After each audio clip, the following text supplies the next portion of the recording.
as Louise mentioned, we've got a great speaker to join us today. And I want to tell you a little bit about DFS before we dive in. So established in 1960, this is an integrated multi-million-dollar luxury travel retailer. The network consists of 44 stores located in 15 major global airports and 21 downtown locations across 4 continents. It's also multiple affiliates and resort locations. It's privately held by the luxury conglomerate Louis Vuitton Moet Hennessy, LVMH. And today, I'm delighted to have Benjamin with us to talk more about what integrated retail really, really looks like. So Benjamin, thank you so much for joining us at the Retail Summit. I'm delighted to be moderating your session. And today, I really want you to talk about that whole integrated retail. Many of our audience today are global travelers. They'll recognize DFS through traveling through multiple airports and that elevated experience that comes through travel retail.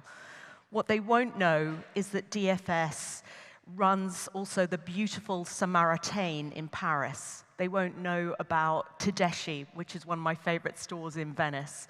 So why don't you talk us through that integrated retail? Sure. Well, good morning. Good morning. Angela. And pleasure to be here in Dubai and to be speaking at the Retail Summit. Well, DFS is indeed an unusual company, and as you kindly said, you probably have seen many of our stores without really knowing who was behind it. I think if we step back a little bit in the history of DFS and our origins, we started in Hong Kong in 1960, and we kind of conquered the complexity of running retail in airports. This is really our DNA, and this is what really made us the company that we are today.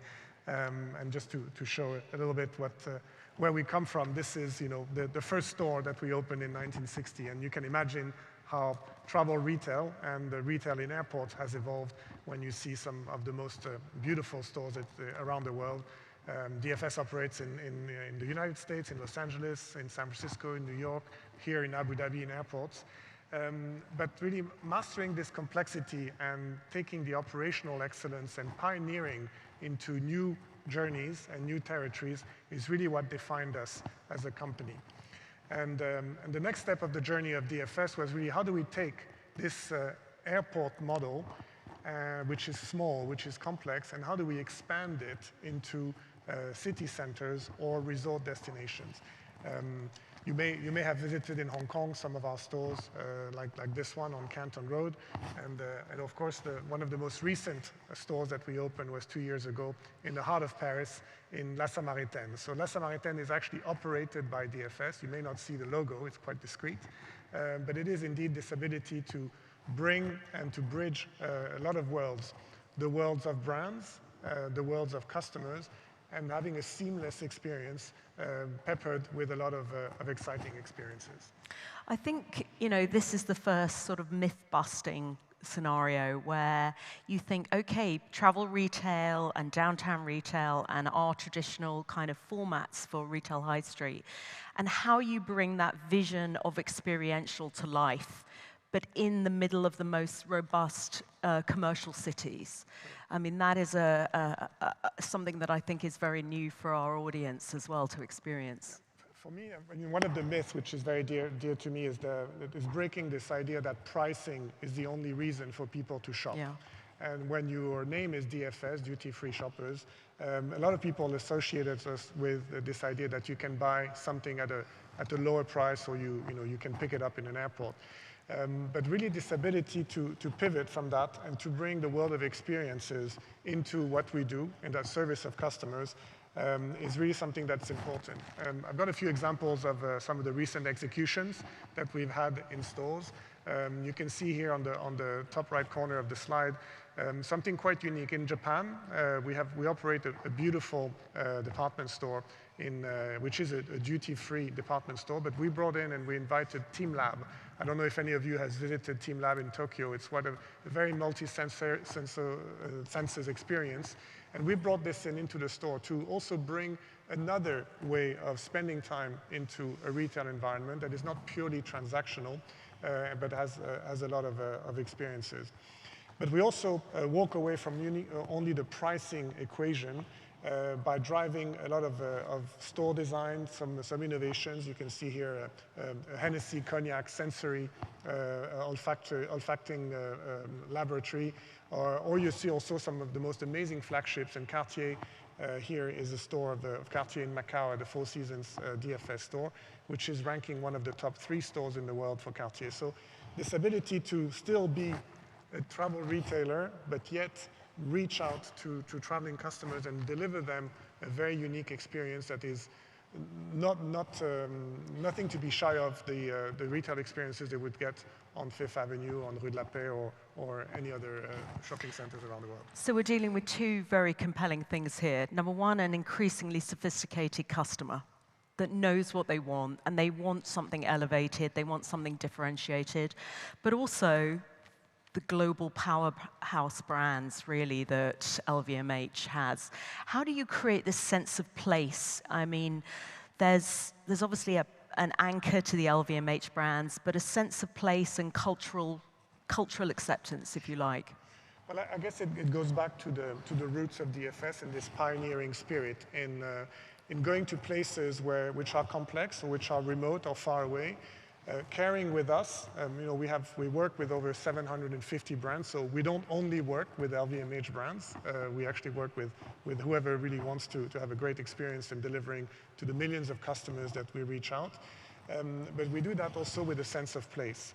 It's very important that we understand if we are going to go to Hawaii, for example, that when you go and shop in Hawaii, you don't want to see exactly what you would see in Paris or New York. You want to have this idea that there's a resort, there's a tropical feel to it.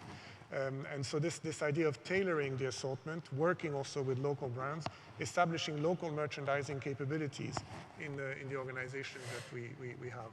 So you have a buying structure, you have a merchandising structure, obviously experiential, partnering with your brands as well. Okay. So lots of brands, but also lots of experiences indeed. And in this pursuit of sense of place, I think it's also important that we create also rendezvous. We create moments that will trigger a repeat visit of those travelers.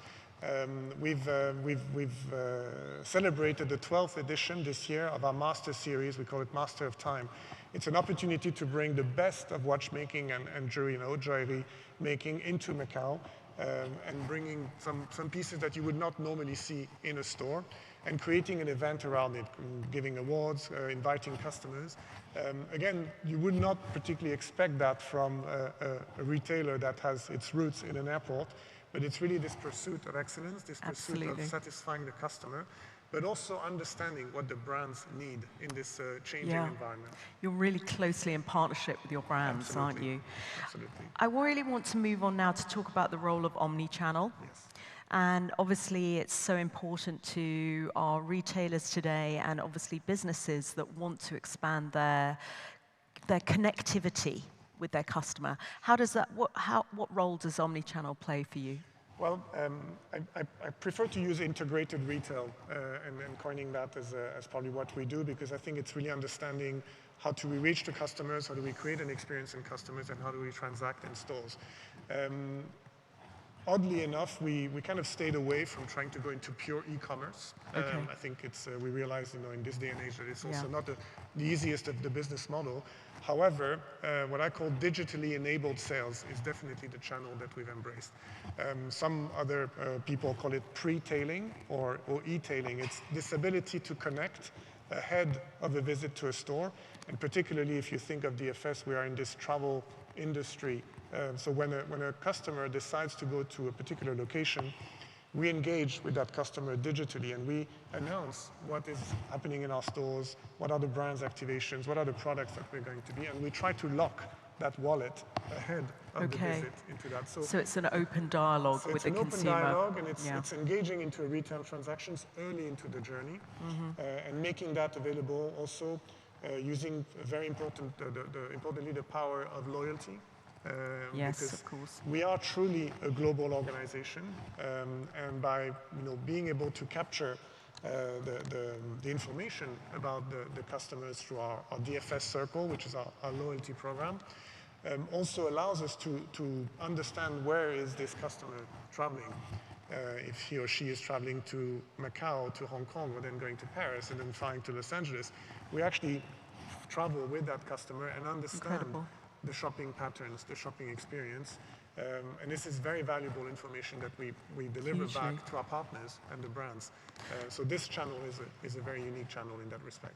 Do you want to expand on Alipay or your partnership? Sure. So we talked about the importance of being relevant where we retail, but it's also important to be relevant to the customers that travel and come and visit our stores.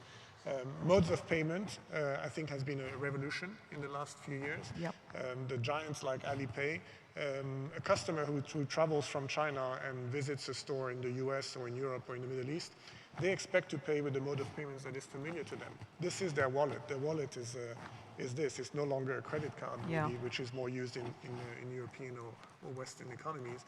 And so forging partnerships also with the Alipays or the WeChat Pays and making that visible, accessible, and creating that seamless journey for the customer whenever they visit our stores is something very important. So the sense of place can be a product, can be a design, but it's also making it seamless. And I know that people will understand me when I shop with DFS. It makes it very unique. Well, I think also we talked before this session about the complexity of running great retail. A seamless experience, 100%, but everybody understands the power of a duty-free scenario. And bringing that into their worlds, localizing it in Paris, in Venice, wherever that might be, that really unveils a new level of experience to customers. Yeah, exactly. And I think the team did an amazing job with the opening of La Samaritaine and making it accessible to Parisians, to anybody who walks into the store, but also removing that frustration of having to go to the basement of the department store, the rooftop, to do your D-tax and your paperwork, which is important. The customer is expecting the ability to claim that. So we've worked with technology partners. We've developed our own ability to D-tax at every POS as a pure example. I'm using those things because you're in the retail industry and detail is important, but it makes a huge difference from the customer experience. So excitingly, I think we need to move to the future and what your plans are, and then really talk about this region. So I think the way that we're going to do that as well is, how do you approach a new region? What are the considerations that you take into place to make this? And in full disclosure, we were discussing with Angela how to talk about DFS because it's not always a very known model. And I thought it would be interesting to bring a case study that is the success story of DFS in Macau. I don't know if anybody has been to Macau in the audience, but Macau is a very unique place. It's probably ranking number 5 in the luxury retail revenue globally. All the luxury brands have at least one of their top 10 flagships in Macau. Why is Macau so important? Because it's the world of gaming, particularly for Chinese customers. It's the only place where people can go to a casino when they travel outside of China or within Greater China. And when we were invited over 10 years ago to venture and to pioneer into this market, Macau looked like this. And I think when we look at the region and the amazing development that you have in the region, I think a lot of you have been exposed to this kind of brownfield opportunities. And DFS today, 10, 12 years fasting forward, operates over 9 stores in Macau. But the stores that we operate are 100,000 square meters, 80,000 square meters. So they're very, very important shopping malls, department stores, that are basically assisting even the Macau authorities to move away from a pure gaming industry and creating another industry together with the hotel, the F&B, the entertainment, and creating a destination within a destination. And this is something that when I look at the Middle East and when I look at future opportunities, I think is a great inspiration to try to replicate in different places.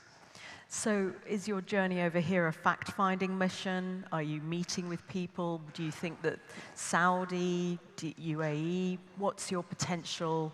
Well, I mean, we're not new to the region. We actually partnered with the Abu Dhabi government in 2008. We were the only retailer to open the new Abu Dhabi airport. And today, we've refocused our expertise in the region in operating all the luxury stores that in Abu Dhabi airport. We operate over 26 stores.